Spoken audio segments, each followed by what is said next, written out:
Welcome, movie and TV lovers. Are you ready to dive deep into the stories that move us, the characters that inspire us, and the worlds that captivate us? We're passionate about exploring nuances and sharing our genuine enthusiasm for all things screen. If you're looking for thoughtful discussions, insightful analyses, and a community that truly appreciates great storytelling, then you've found your home. We're building something special here, and your participation makes all the difference. So please consider subscribing to our channel and hitting that notification bell.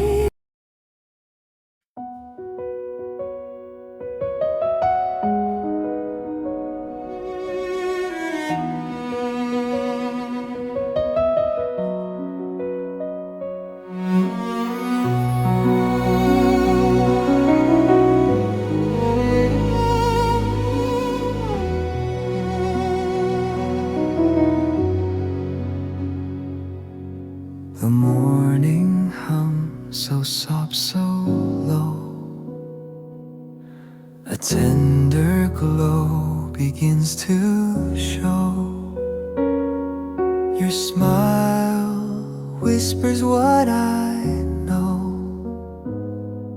Like rivers meeting sea, you are flowing into me. Sunlight appear. Daniel Connor's life was the kind most men only dared to imagine. At just 42, he was already a legend in the city's financial district. We're talking about a self-made billionaire whose name was constantly splashed across magazines' covers.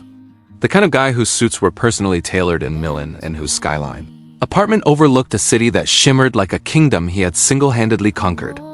His days were a whirlwind of high-stake deals, exclusive galas, and flirting romances with women who seemed to step right out of the fashion catalog. He had it all: the money, the power, the prestige. From the outside, his life was perfect, a dazzling spectacle of success. But behind the polished glass of his penthouse and the confident smile he wore like a mask, a different story was unfolding, a story no one saw coming. Stay tuned to watch the story of love, greed, and betrayal. They called him the Golden Architect. At 42, Daniel Connor had it all: a skyline apartment, a billion-dollar company, and a city that bowed at his name. But success, as he often learned late at night, comes with an echo: silence. He'd sit alone by the window, whiskey in hand, staring at his reflection. Power, money, prestige, everything he thought would fill him, left him hollow. Then one evening, at a charity gala, he met Clara Duvall.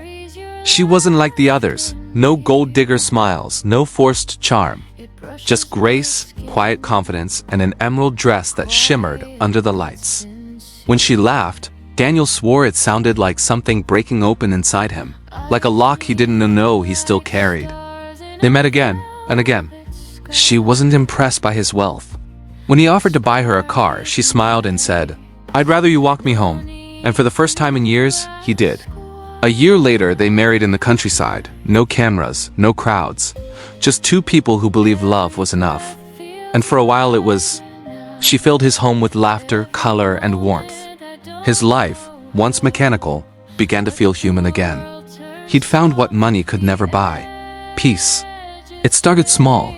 Clara wanted to invest in a design studio she once worked for, a struggling business with creative promise. Daniel agreed without hesitation.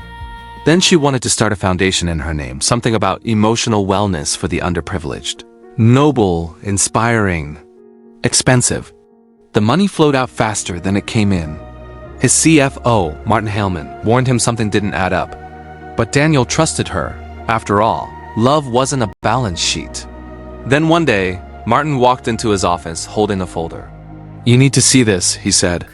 Inside were transaction records. Billions wired to Clara's foundation through hidden subsidiaries, all authorized under Daniel's own name. When he confronted her, Clara cried. "You think I'd steal from you, after everything?" He apologized. He wanted to believe her more than he wanted the truth. The next morning, she was gone. When she returned 2 weeks later, she brought gifts, laughter, and apologies.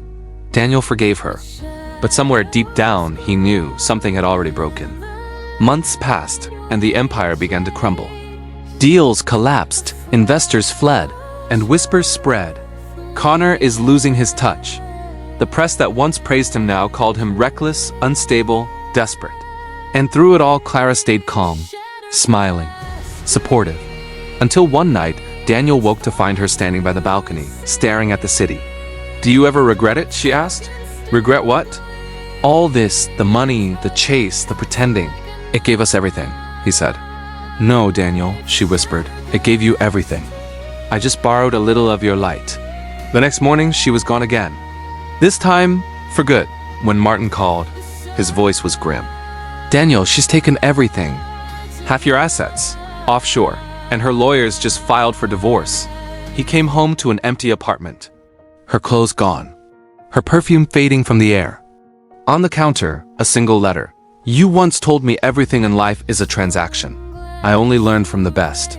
Don't hate me, I never lied about loving you. I just loved freedom more." Clara, that night, Daniel Connor, the man who had everything, lost it all. His company collapsed. The media devoured the scandal. Billionaire betrayed by his wife. Friends disappeared. The city he once owned now pitied him. By the end of the year, he lived in a small apartment above a flower shop. A mattress, a table, and silence. Sometimes, he'd imagine Clara's laughter echoing in the dark. He hated her. He missed her. And worst of all, he still loved her. 2 years later, he saw her again. Across the street, coat dark, hair shorter, face older, but still her. "Daniel," she said softly. He could barely speak. They sat in a quiet cafe, like old times. "I heard about everything," she said. "I'm sure you did," he replied. Then her voice trembled. "I didn't come for forgiveness. I came because I'm dying." Daniel froze. "Cancer," she whispered. "Too late to fix." But I couldn't leave without saying I'm sorry. He didn't know whether to cry or laugh. "Sorry for what? Stealing my life or pretending to love me?" "For both," she said, "and because I did love you. That's what made it unbearable." She slid an envelope across the table. "There's money in there. What's left of what I took? It's not forgiveness, just balance." Daniel didn't touch it. He said, "I don't need your money." "I know," she said. "That's why I can finally give it to you." She stood to leave. "After all, it was all your money. It was never mine." "Clara," he called, "did you ever love me?" She smiled faintly. "In my own broken way. I think I still do." And then she was gone. That night, Daniel opened the envelope. Inside, a bank statement, a check and a note. "For the part of me that still remembers the man who made me believe in love." He looked out over the city. The same skyline that once made him feel like a god. Now it's just lights and glass. Beautiful, distant, fragile. He realized love was never a transaction. It was a debt you carried, sometimes paid in pain, sometimes in peace. And for the first time in years, Daniel Connor smiled. He wasn't rich. He wasn't ruined. He was finally human. The price of forever. A story of love, loss, and the cost of believing in someone too deeply.